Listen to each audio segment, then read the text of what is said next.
suis Amadou Lamine Ndiaye, je suis directeur de l'environnement et du développement durable de l'OMVS, mais j'assure en même temps pour le compte de l'OMVS le secrétariat technique permanent du réseau africain des organismes de bassin, connu sous le nom de RAOP.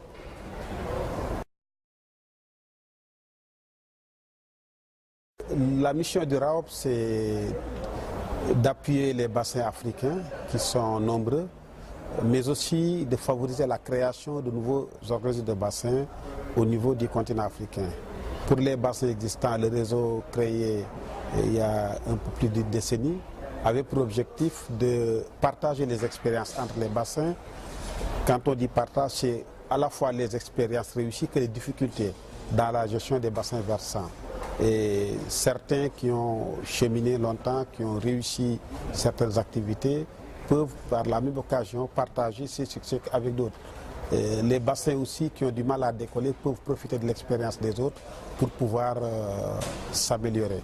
Le réseau aussi, donc, à travers cette expérience, nous partageons des informations, nous partageons de bonnes pratiques et nous suscitons également la création de bassins versants là où un cours d'eau transfrontalier existe, ou un cours national même, et où les acteurs ne sont pas organisés pour mettre en place une agence de bassin. Ça également, c'est le rôle du réseau africain des organismes de bassin, qui depuis sa création a mis en place plusieurs programmes dont tous ont cet objectif qui a été précité.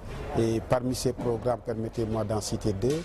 Le premier, c'est le programme qui a été mis en place avec l'appui de la Facilité africaine de l'eau et le soutien de l'Union européenne pour mettre en place un portail donc, qui est une plateforme d'échange d'informations, surtout de métadonnées entre les bassins versants africains. Depuis quelques années, nous sommes en train d'exécuter, avec l'appui de l'Union européenne, un projet de renforcement des capacités des bassins versants africains, connu sous le nom de projet CITOA, qui, à travers beaucoup d'études, beaucoup de renforcement de capacités, appuie les bassins en termes de renforcement de l'information, de collecte de l'information, mais également en termes de mise en place d'études innovantes pour l'avenir des bassins versants africains.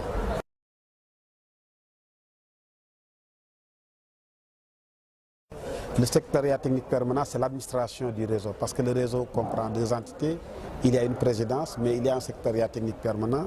La présidence tourne, par contre le secrétariat il est fixe depuis sa création. Le secrétariat est conservé par l'OMVS. La présidence a été à un moment conservée par le bassin du Nil. Ensuite, c'est aujourd'hui avec le bassin du Niger plutôt, c'est aujourd'hui avec Orasecon, l'Afrique australe, mais c'est une structure tournante, alors que ce secrétariat il est fixe et c'est la mémoire institutionnelle de l'organisation, mais au-delà de la mémoire institutionnelle, le secrétariat doit également rassembler toutes les activités qui sont menées au niveau du réseau, coordonner les activités du réseau, organiser les réunions,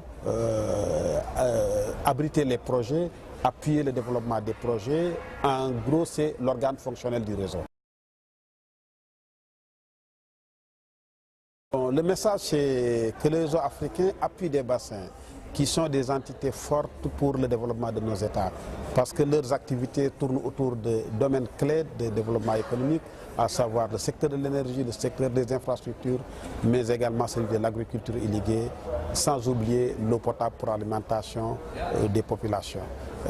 C'est dire que donc appuyer les bassins, c'est appuyer les pays africains dans le travail, appuyer les pays dans tout le programme pour l'émergence et pour la lutte contre la pauvreté.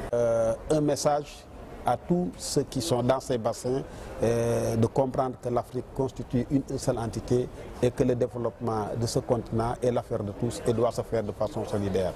C'est donc un message de solidarité entre les bassins et entre ceux qui vivent dans ces espaces qui sont importants et très anciens aussi, parce que si l'on prend le fleuve Nil et d'autres cours d'eau, ce sont aussi des vecteurs de civilisation très anciennes dans le continent africain.